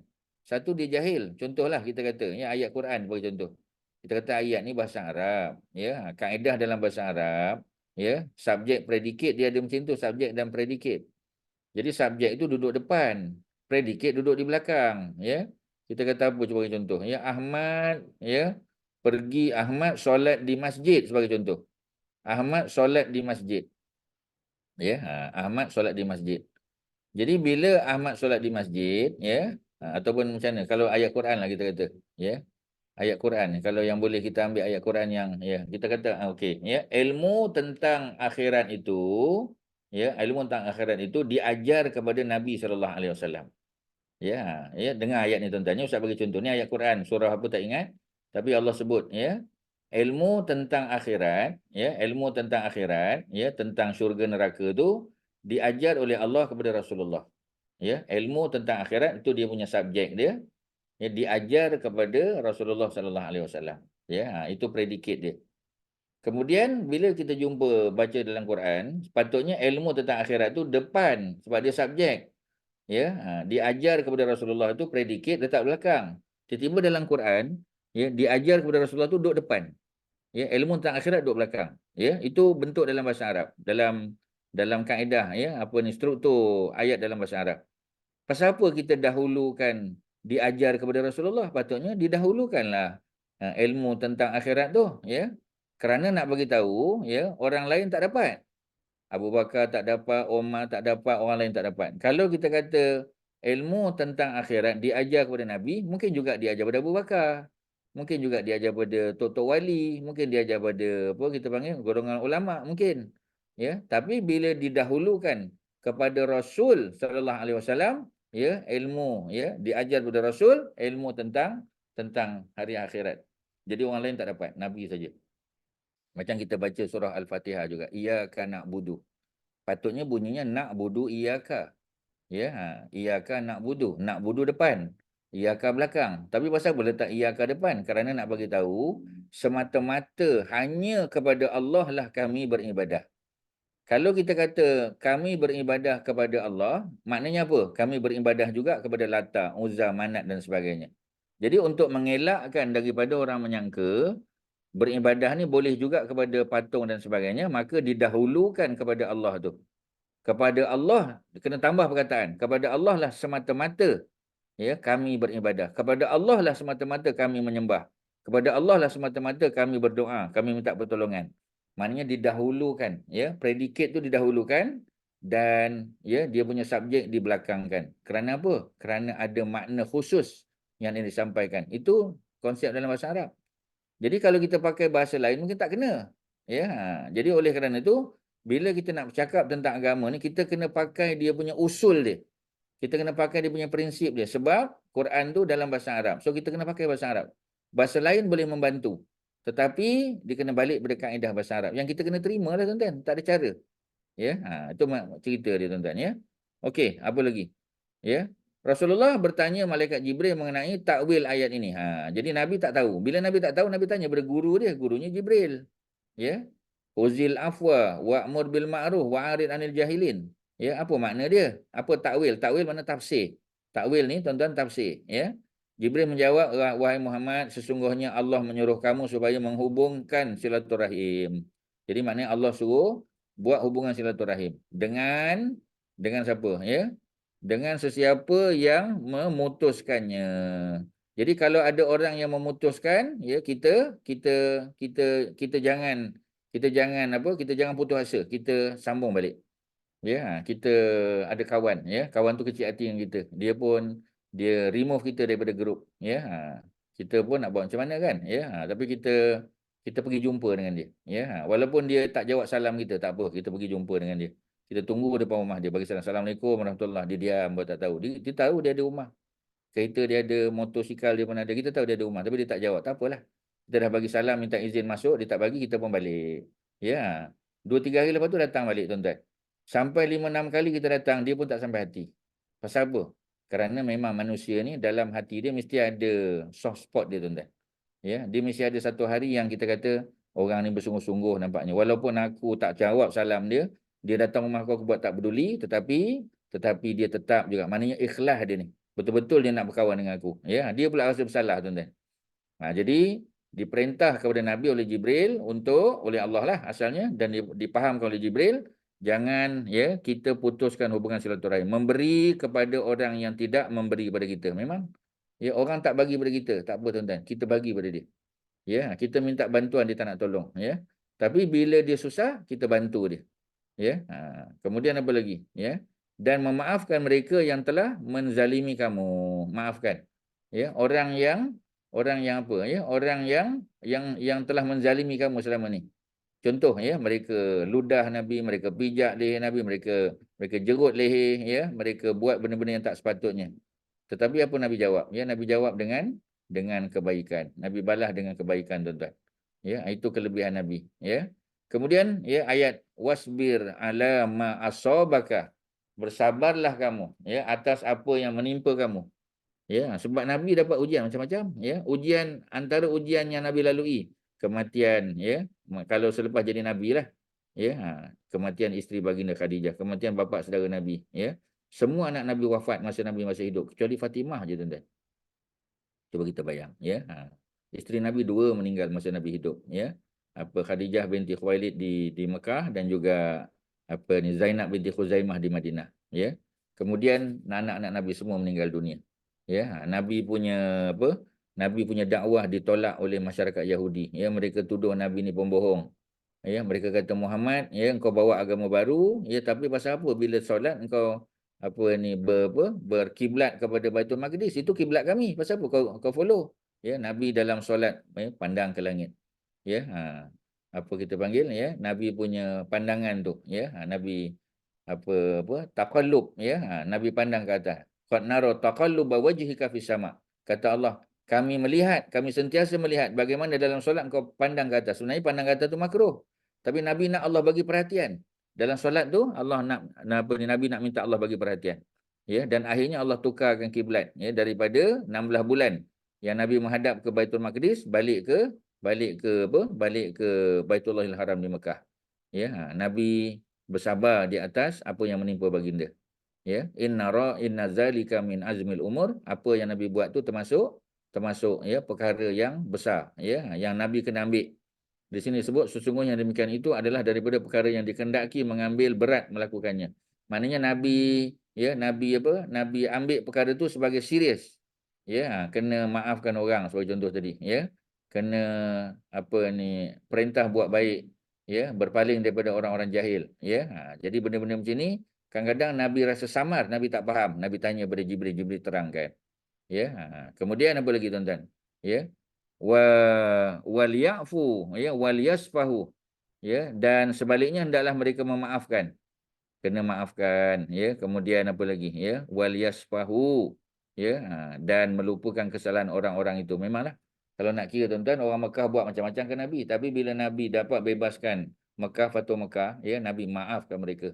Nabi kata antum tulaqa, kamu semua terbebas ya, tak ada balasan apa pun. Sebab nak buat balasan apa tuan-tuan ya, sebab yang Nabi nak mereka masuk Islam. Ya, kalau Nabi nak ambil tindakan boleh ya, mungkin tindakan itu makin menjauhkan mereka daripada Islam. Ya, tapi tak, alhamdulillah tuan-tuan ya, mereka bukan jauh, mereka makin dekat dengan Islam. Ya. Jadi wal ya'fu wal yasfahu ya ala tuhibbuna an yaghfirallahu lakum. Tak suka ke Nabi kalau Allah ampunkan dosa mereka? Wallahu ghafurur rahim. Allah itu Maha Pengampun, lagi Maha belas kasihan. Bukan sekadar Maha Pengasihan ni, tapi Maha belas kasihan. Kerana ada orang yang tak layak diampun, tetap akhirnya Allah ampun juga kerana sifat Allah Ar-Rahim. Ya, surah An-Nur ayat 22. Sikit lagi tuan-tuan ya. Kemudian waliman sabara wa ghafara inna zalika lamin azmil umur.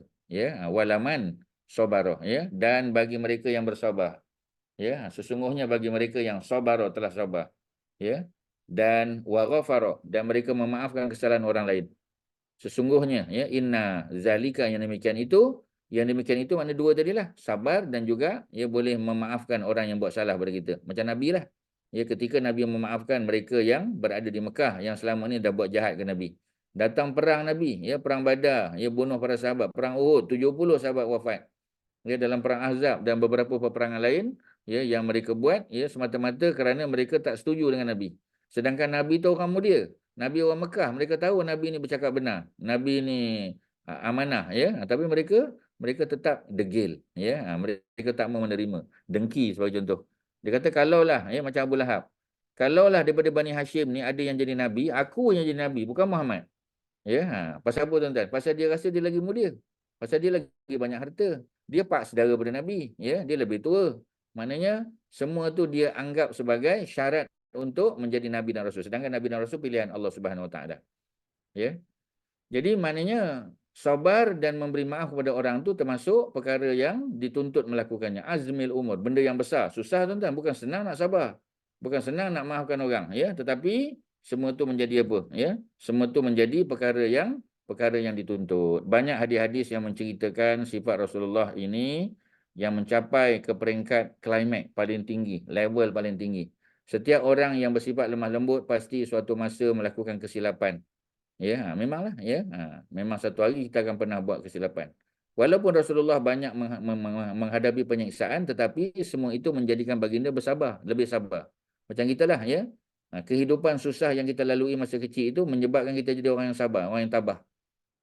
Begitu juga dalam menghadapi kejahatan ya orang-orang jahil. Sebab Nabi anggap mereka ni tak ada ilmu pengetahuan, dia jahil. Ilmu yang mereka ada hanyalah ilmu yang diwarisi. Sebab orang Mekah tak ada kitab.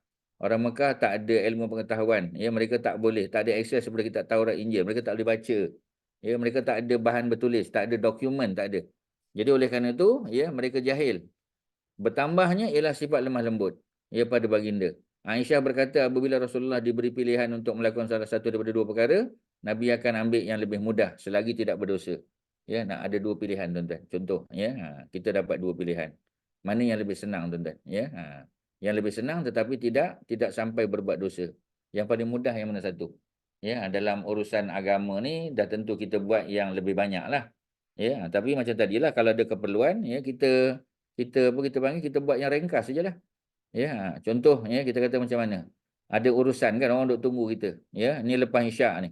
Ya, kita ada pilihan nak buat ba'da Isyak 4 rakaat. Memang kita konsisten buat. Tapi ada orang nak jumpa kita, ada urusan, kita nak kena cepat. Ya, ba'da Isyak 2 rakaat sudahlah. Ya, 2 rakaat sudah. Ya. Kalau kita nak tambah lagi nanti di rumah ataupun kita tak buat ba'da Isyak sebab ada keperluan orang nak cepat. Ya, contoh kita kata macam ada kematian kan, ya, lepas solat Isyak, ya, ada solat jenazah dan seterusnya nak dikebumikan. So kita dalam bab tadi kita tak sembahyang ba'da Isyak dulu. Kita selesaikan jenazah, kita mungkin hantar ke kubur dan sebagainya. Lepas tu nanti balik rumah kita sembahyanglah ba'da Isyak. Maknanya ada prioriti dalam kehidupan. Ya, jadi Nabi memilih yang lebih mudah, ya, kerana kita nak cepat, ya, nak menyelenggarakan jenazah kawan kita yang meninggal. Ya, dan benda tu boleh tak dilambatkan ba'da Isyak? Boleh, tak ada masalah, dia tidak berdosa. Apabila perkara tersebut berdosa, maka baginda adalah orang yang paling menjauhinya. Tapi kalau berdosa tak boleh lah. Ya, dia menyebabkan dosa, dosa tak boleh, ya. Contoh kita kata sebab kita nak cepat kebumikan orang sampai tak sembahyang Isyak, itu berdosa. Maka baginda adalah orang yang paling utama yang akan menjauhinya. Rasulullah sallallahu alaihi wasallam tidak pernah membalas kejahatan yang dilakukan kerana peribadi. Bukan peribadi Nabi maaf. Orang cekik Nabi, orang ludah Nabi, Nabi boleh maaf, tak ada masalah tuan-tuan, ya. Tetapi kalau dia melibatkan agama, ya, kehormatan Allah dicabul, itu Nabi akan bertindak, ya. Dengan itu baginda membalasnya kerana Allah. Apabila musyrikin melakukan apa yang telah dilakukan terhadap baginda di dalam peperangan Uhud, baginda diminta supaya mendoakan kecelakaan ke atas mereka. Maka baginda berkata, ya Allah, ampunilah kaumku. Ya, Allahumma ighfir lahum, Allahumma ighfir qaumi fa innahum la ya'lamun, sungguhnya mereka tidak mengetahui. Tuan-tuan, ya, cukuplah. Kita berada pada muka surat yang ke-366, tuan-tuan. Ya, untuk hari ini cukuplah. Ya, nanti kita sambung pada bulan depan lah, ya. Untuk muka surat yang sama, ya, paragraf yang pertama. Itu yang Ustaz boleh sampaikan. Ada apa-apa tuan-tuan, silakan. Ada apa-apa? Ada tak ada, ya? Kalau tak ada, Ustaz sekali lagi mewakili apa ni An-Nida, ya, untuk jemput tuan-tuan kalau free pada 3 hari bulan apa ni 3, ya, di Masjid At-Taqwa, Masjid apa Taman Tun, tuan-tuan, ya. Ada apa kita panggil, ada forum pagi, ya, santai apa ni apa secara bual bicara, ya. Ustaz pun salah seorang daripada panelnya. Tuan-tuan boleh beli meja lah, ya. Serendah RM70 ada kan, ya. Jadi datanglah, ya, untuk bantu, ya, tabung apa An-Nida, ya, dan sama-sama boleh jumpa kawan-kawan lama dan mungkin ramai yang dah lama tak jumpa kan, ya. Sambil kita dapat ilmu pengetahuan daripada Al-Fadhil Ustaz Safwan dan apa ni saya sendirilah, ya. Jadi insya-Allah kalau apa, ya, tuan-tuan boleh masuk website lah, tengok Ustaz Wan ada share dalam grup, ya. Dan ambillah apa ni peluang untuk membantu, especially kita ulang-ulang kaji tentang Ramadan, tuan-tuan, ya. Yang free duduk sekitar Taman Tun boleh hadirlah, ya, pada hari Ahad pagi, tuan-tuan, ya. Pukul 9.30 tak salahnya, 9 ke 9.30, tuan-tuan boleh tengok jadual yang Ustaz bagi tadi lah. Okey, itu saja. PMP ada apa-apa silakan. Ya, Ustaz, insyaAllah besok pagi pukul 10 kelas tadabbur bersama dengan Ustaz Izzuddin. Ya.